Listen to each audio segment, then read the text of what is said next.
So just in 2 minutes, I want to make sure that we're aligned on what you feel is the history, which is, in 1890, there were a very small minority of Jews living in that region, which was ruled by the Ottomans.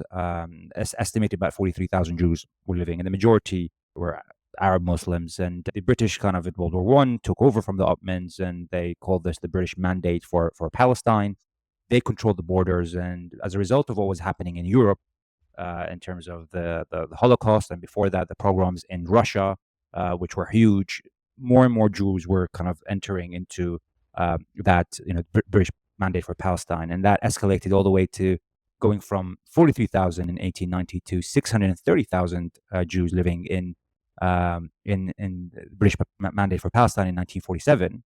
So in 50 years, it actually went from 8% of the population being Jewish to 33%. And the issue is that the people that were controlling the borders weren't actually the local people; it was the British.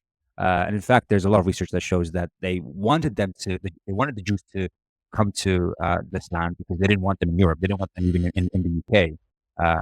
There was, I think it was called the Aliens Act, which specifically targeted Jews to not come to the UK. And obviously that caused a lot of issues and created a lot of conflicts. There were terrorist activities from both sides, from what I'm seeing from the history.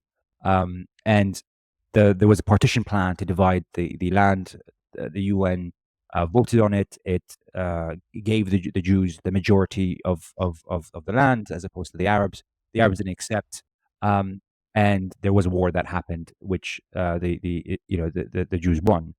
From what I understand, also is that Jordan kind of tricked the Palestinians and kind of said that they would support them, but they didn't really support them, and they actually had a plan to take over that land themselves, and they did for a while in 1967.